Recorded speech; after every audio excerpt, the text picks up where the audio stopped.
I don't want to be strong like man who look pretty. I want to be strong like bitch that fight bears in the forest. Okay, here we are. Good morning. Episode 12. It is mid-January of a brand new year. It is that time when the excitement of the new year might be wearing off. Waning a bit. Waning. For some of us, I know my excitement for the new year has dimmed.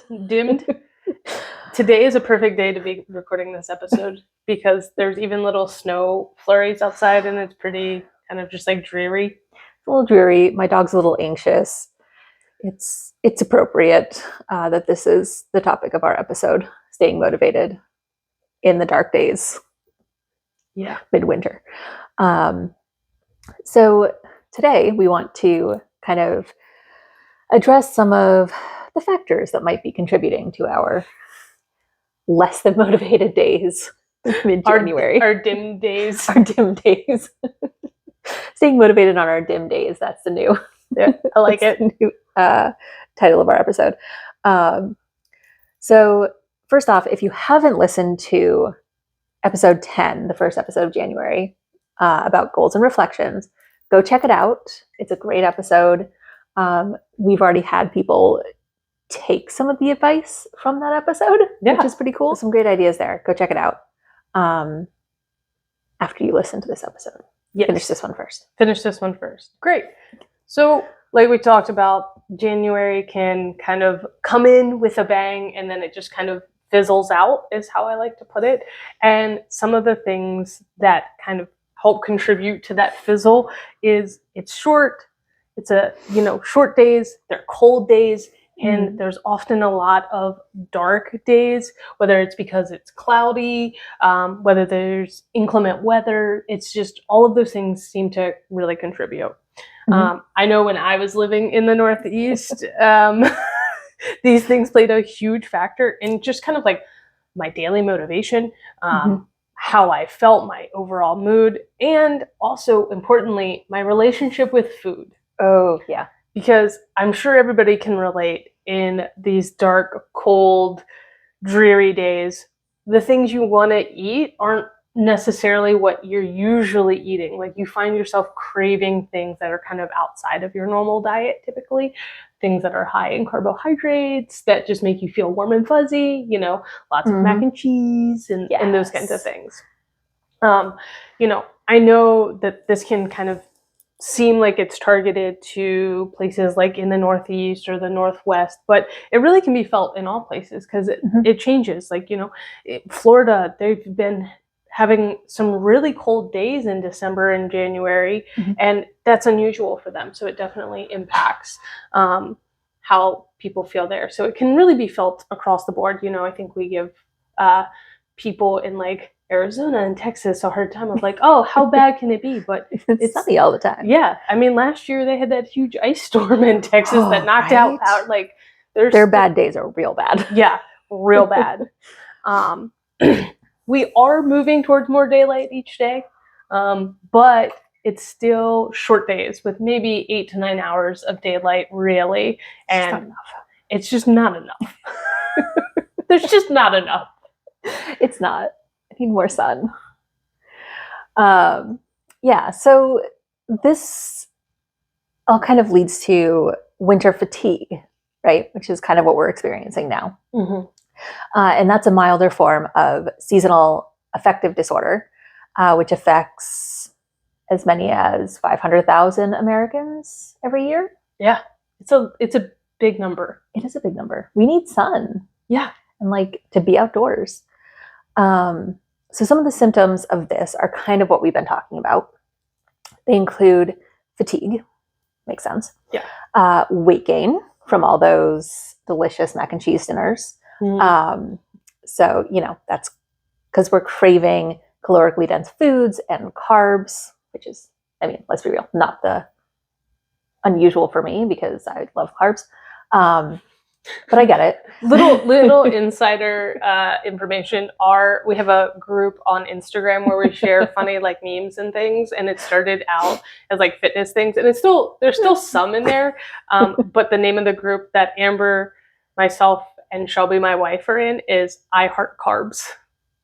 Because we do. So we are not those people that are like, you should never eat carbs. Carbs are an important part of your nutritional makeup, and they are delicious. Yeah, gotta have carbs. You may also experience, like poor Gracie Lou here today, anxiety and irritability. You might avoid social situations or have difficulty concentrating. Yeah. I can attest to a lot of those things. Yeah, I can check off all those boxes. So while a large number of us probably experience winter fatigue, not all of us experience it. But that doesn't mean that you can't take some of these tips and some of these things and use them in your life, even if you aren't feeling the winter fatigue. Some suggestions for improving kind of your health and fitness during the dark days. It feels like we're going into medieval times, the dark days. Winter is coming. Yeah, winter is here. Get as much light and vitamin D as possible. Mm-hmm. So there's a few ways you can go about doing this. Maybe you don't want to go like stand outside and be like the crunchy person that I am. Like I try and get up and go outside when I let the dogs out first thing in the morning, even if it's just for like a minute to be outside. But you can open all your curtains and blinds and let as much light in as possible. Take a few minutes to get outside, even if it's cold. I usually stand in my robe. Yep, Gracie and I just did this before we recorded. It's freezing and so windy here. But we went and ran around outside for, 15, 20 minutes. Yeah, getting outside can just like improve everything. I'm a big proponent of it. Mm-hmm. Vitamin D is also found in fatty fish, in meat, in eggs, in mushroom, and in sunlight. So if you're experiencing like a lot of inclement weather, try and supplement as much with some of those other things as you can. So even like a vegetarian, mushrooms are a good source. So you don't have to feel like, oh, the only vitamin D is in fish or meat and I don't eat that.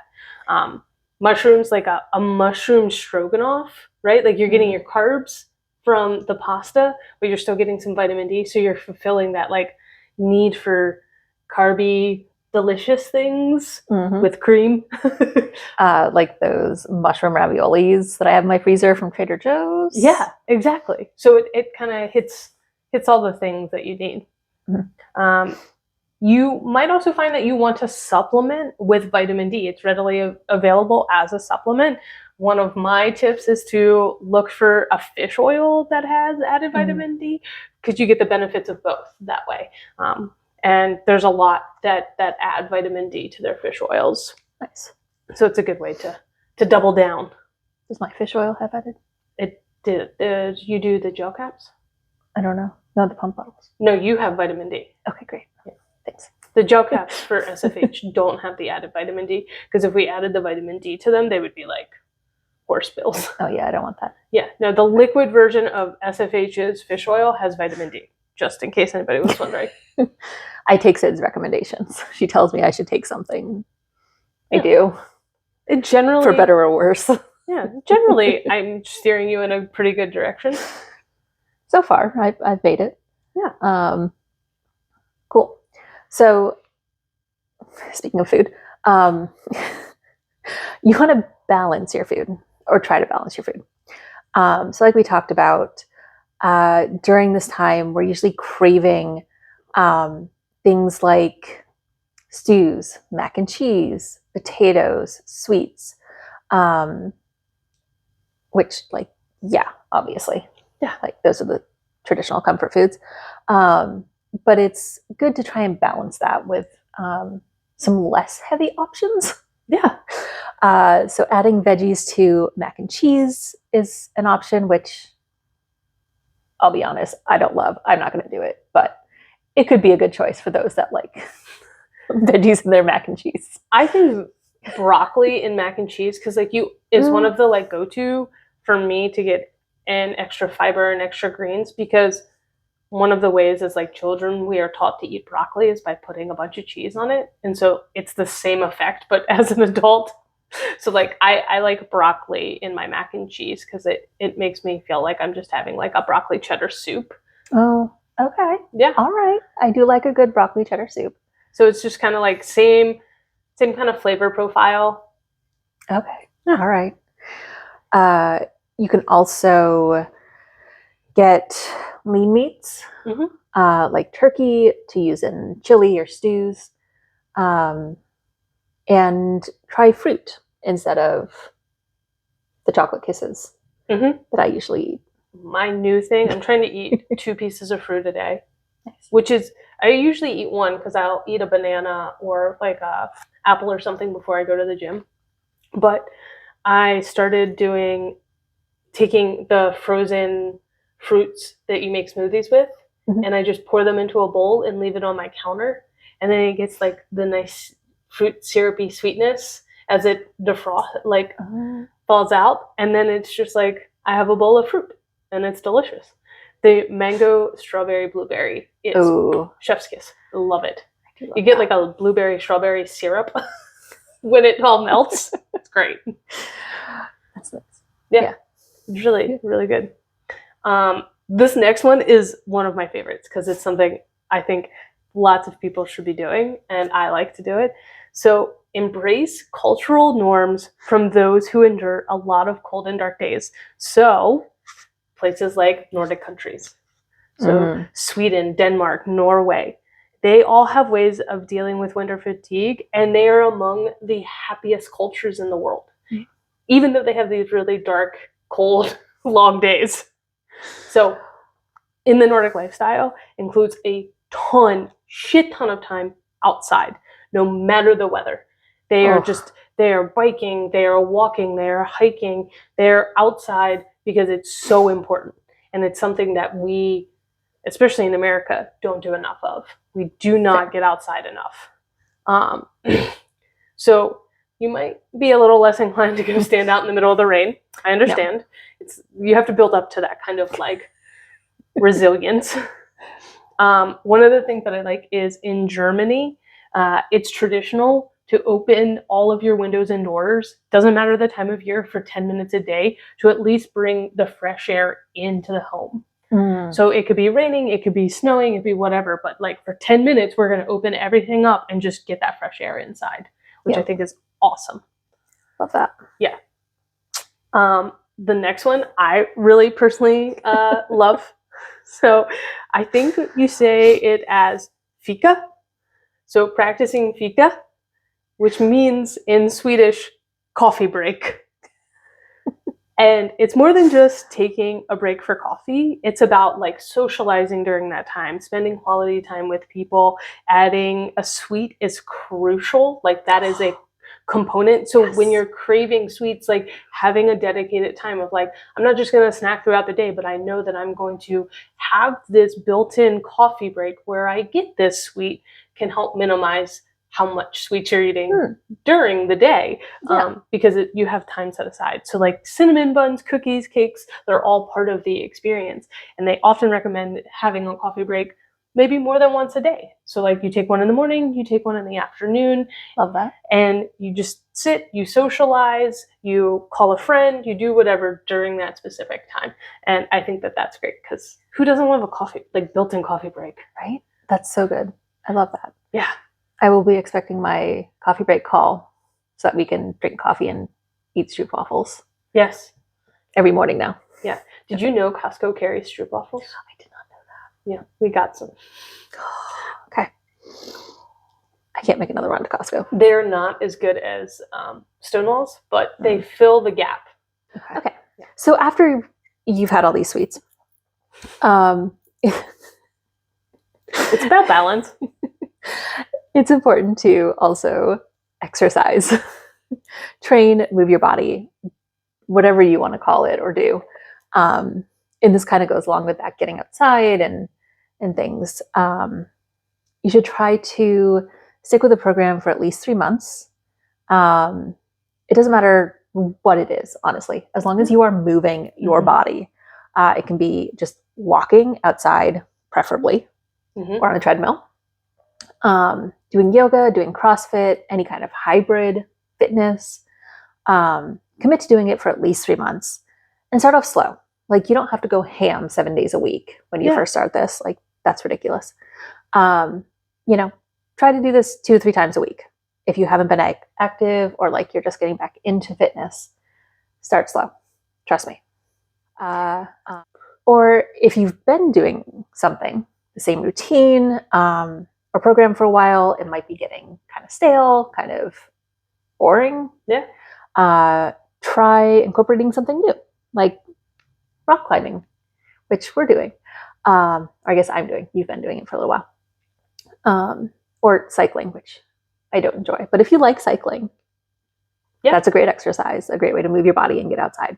And it's something also that you can do inside. There's so many Right. of the convertible, like if you already own a bike, to get one of the pedal for the inside, you can set it up in front of your TV.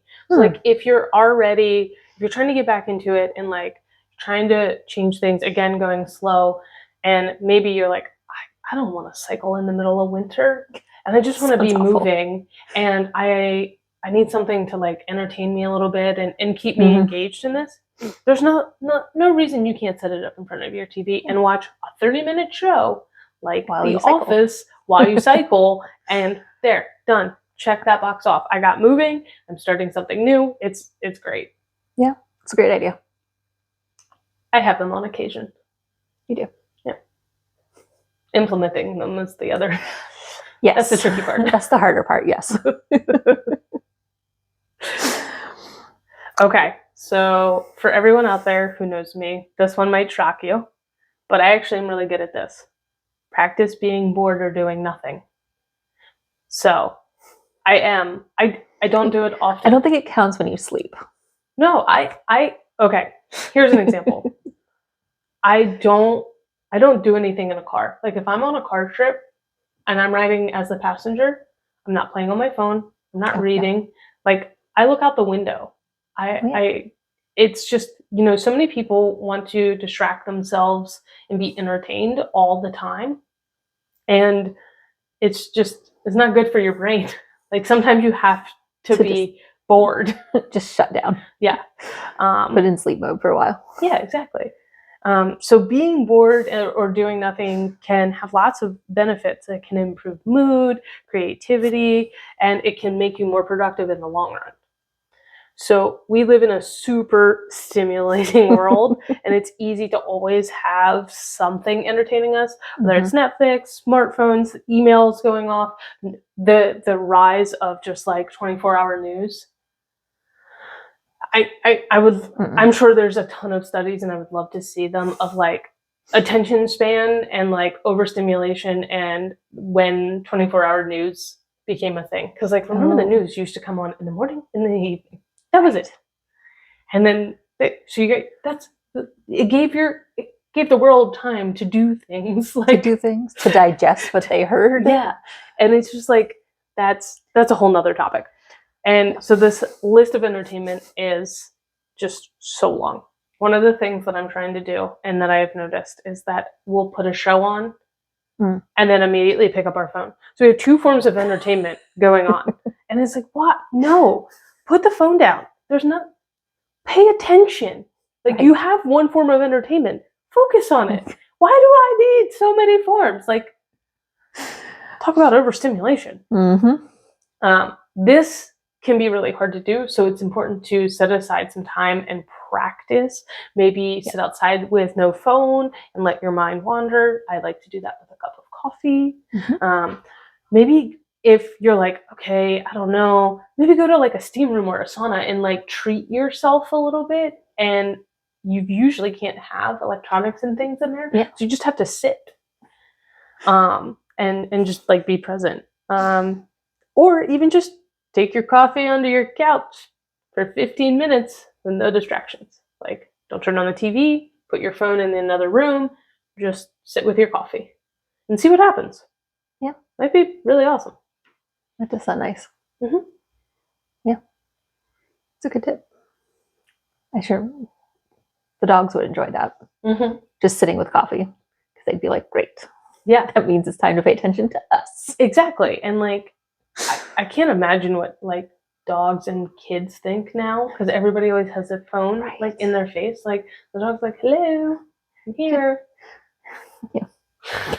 Mine's glued to my hip constantly. Yeah. So I think that would be it's a nice way to incorporate being bored and also spending quality time with like your furry friends. Yeah, I like that. So you can see I have incorporated some of these already. I have opened my blinds. I did have the door open to let in some fresh air before you got here, and then closed it because like trains and dogs and children are out there. So yeah, I love that. I like that you had it open even despite the fact that it was snow flurrying and like 26 degrees outside. Yeah. So cold. I don't understand. Yeah, so feeling the winter blues or this winter fatigue is not uncommon. And some of these suggestions may help. Yeah. So, they're suggestions, take them or leave them, but, we think you should take them. That's why we told you. But if your winter blues last longer than 2 weeks, or if you're experiencing a serious depressive episode every winter, you might want to speak to your doctor. This can be indicative of seasonal affect disorder, which is real and does require treatment. Yeah. To get better. And if you aren't sure how serious to take those feelings, like maybe you've started using your journal and you realize like they're pretty pervasive and you just never really noticed them before, you can always call the National Alliance on Mental Health hotline. And that number is 1-800-950-6264. We'll also post in the show notes. And it's free and confidential advice. So they might say, hey, you have, winter fatigue, or they might direct you to your doctor or give you some other resources that you can utilize. Yeah. Well, I feel better about talking about the dark days. It improved my fatigue, I think. Maybe it's because I've been sitting here with a coffee. I'm still fatigued, but my coffee's making me happy. Do we count this as our fika? We had a coffee break. We spent quality time. We did. Technically, we were working. It's been a fun workload, though. 12 weeks of this. It is pretty fun. Yeah. I think we're doing a pretty good job. I think so, too.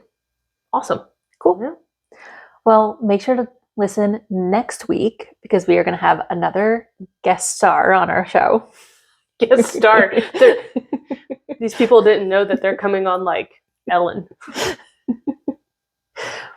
mean, we are sitting here on the couch, right? Like that's very talk show. It is very talk show. Yeah. Doc Allison from Formation Physical Therapy and Performance is going to be joining us to talk about fitness injuries and how to recover from them. Very fitting at the end of January when some people go a little too hard out of the gate. It's almost like we planned it that way. All right. Go like, follow, rate, I don't know, DM, whatever. Interact with us. Yeah. That's what we want. People don't interact with us that much. Just those like spammers who want us to send a photo on. Send photo to yeah, whatever. We want nicer comments than that. Yeah. We're very needy. We are. Please help us. Please.